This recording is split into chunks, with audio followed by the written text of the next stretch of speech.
Ferrari is fastest in Barcelona, impeccable performance by Mercedes, and many more from Barcelona Shakedown.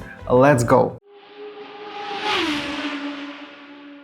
As this supposedly secret shakedown is over, during which teams were allowed to put on internet only 6 posts a day and other forms of content were limited, now I would like to share my thoughts or opinions or analyze just the tests in general.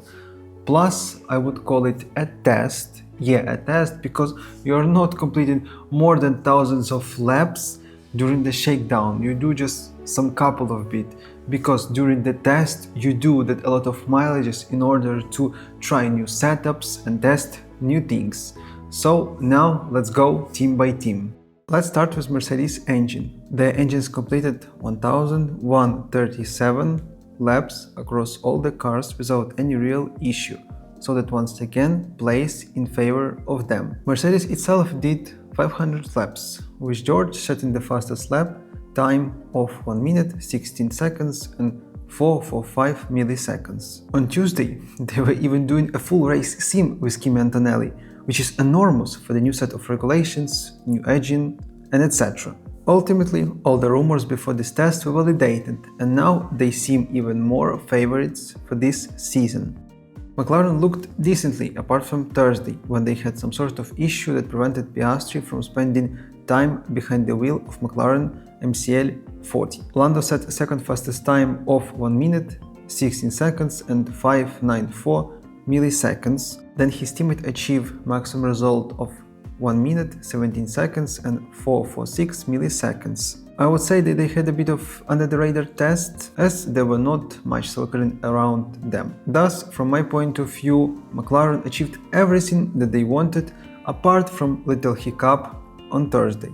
And the last team that was powered by Mercedes on this test, as Williams didn't show up due to lots of problems, was Alpine. They had to stop on track on day one owing to mechanical issue that is not related to Mercedes engine, which is once again shows how reliable their engines are. The fastest lap for Alpine were 1 minute 17 seconds and 707 from Gasly and 1 minute 90 seconds and 150 for Colapinto.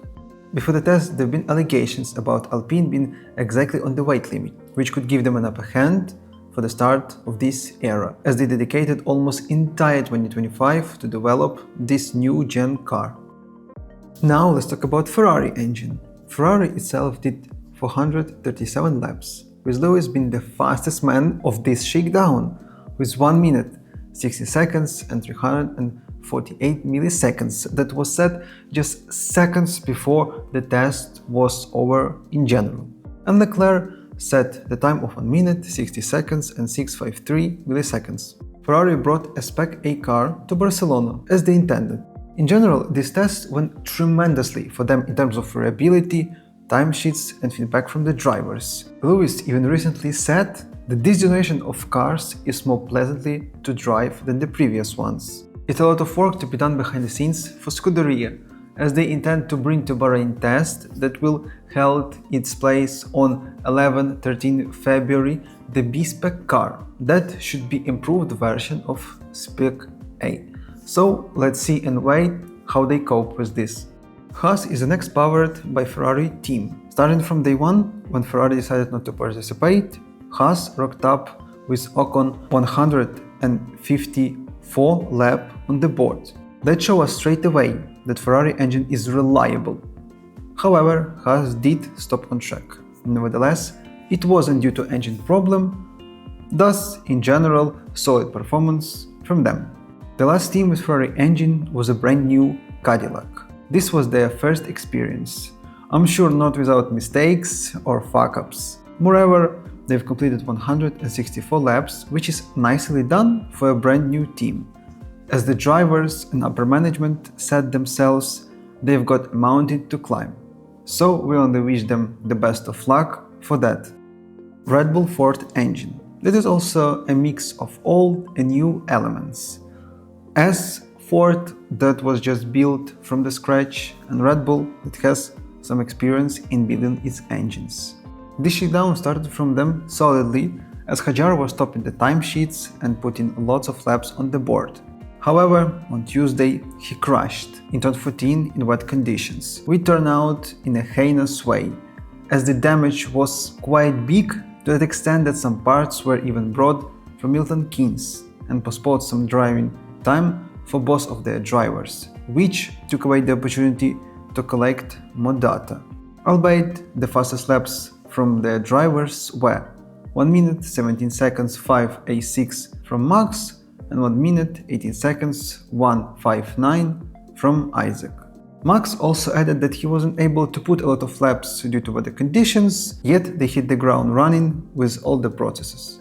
In general, reliability, as all the other track procedures, were okay. Racing Bulls also did cope tremendously. However, they said themselves that they expected some more tougher times with reliability issues and just putting the mileage on track. Nevertheless, both of their drivers did good feedback, especially Lindbergh, who is a rookie for Formula One. Teams said that they satisfied with everything that he put and showed them. So yeah, that's also a great start of the season for Racing Bulls. Audi. That was a truly up and down test, because they caused some red flags across 2 days of running. Spent a lot of time in the box and I think didn't manage to achieve all of their plan for the test. Even Binotto said that they've got a lot of problems to solve, and the list of them only grows bigger and bigger. And the last one is Aston Martin, the team that arrived only on Thursday evening due to problems of putting the car together. The short testing time was even shorter, as right after 5 laps, Stroll stopped on track and the car had to be dragged to the pits. So Thursday was over for them. However, for the Friday, they managed to do 61 laps with Fernando behind the wheel, and the best time was clocked on 1 minute 20 seconds and 795 milliseconds. Frankly, the car looked radical, as nose, bodywork, suspension, cooling system were done in truly unusual way. That was seen that it was definitely work of Adrian Newey. Having spent that small amount of time, I genuinely expected them to do some filming day on the following day or some days after. Nonetheless, they didn't make that real.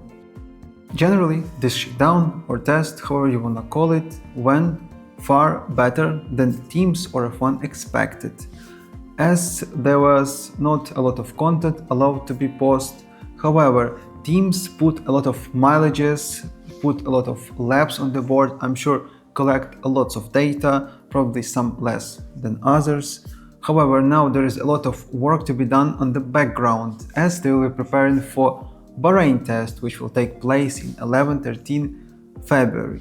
So then we will see a bit more lives. If I'm not mistaken, there will be allowed some journalists and some lives from Formula One TV. So should be quite a bit easier to dig some more information. That's all for today. Thank you for watching. Hit like and subscribe button not only on YouTube but on other platforms as well, as I am posting a lot of content in different forms. So try not to miss any F1 content, and I'll see you in the next one.